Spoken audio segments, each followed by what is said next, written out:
Can you understand this video? Let's have a look. Dr. Verma, I wasn't sure I understood your answer to Senator Moody a moment ago. Do you think that men can get pregnant?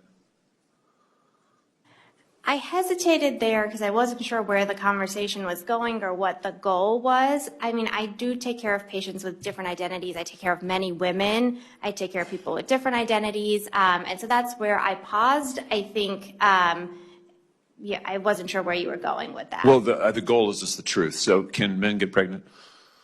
Again, the reason I paused there is I'm not really sure what the goal of the question is. The goal is just to establish a biological reality. You just said a moment ago that science and evidence should control, not politics.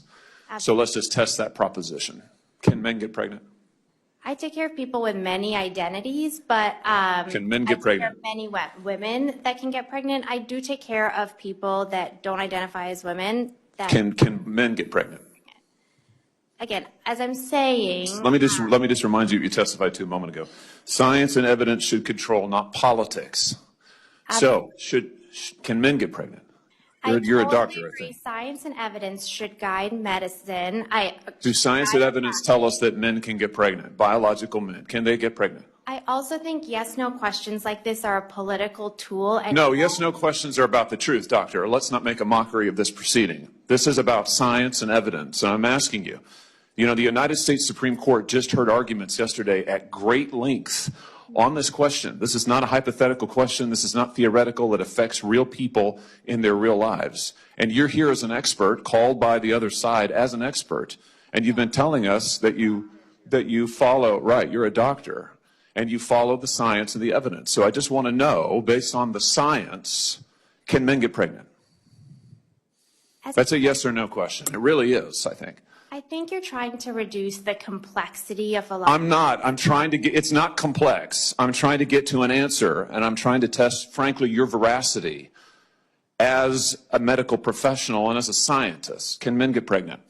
I think you're also conflating this is extraordinary. Male with no, I'm not conflating male and female. They're two different things. There's biological men and there's biological women. And I want to know, can men get pregnant? What you were talking about is biological. You're not going to answer my question. Biological males. This isn't hard, doctor. Can men get pregnant? Yes or no? I would be more than happy to have a conversation with you that is not coming from a place of trying to be polarized and push. I'm not trying to be polarizing. I'm trying to ask. I think it is extraordinary that we are here in a hearing about science and about women. And for the record, it's women who get pregnant, not men.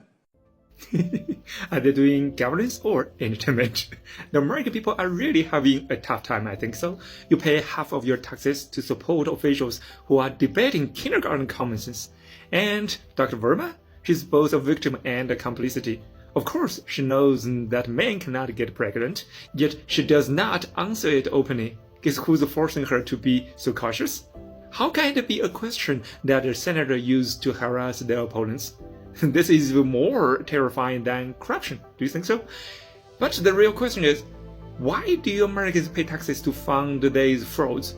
Why can't a small number of people call black white, turn things upside down and go against the basic common sense and waste your taxes? Is all Americans become both victims and complicity like Dr. Verma? Complicated. It reminds me that Senator, I'm Singaporean. No,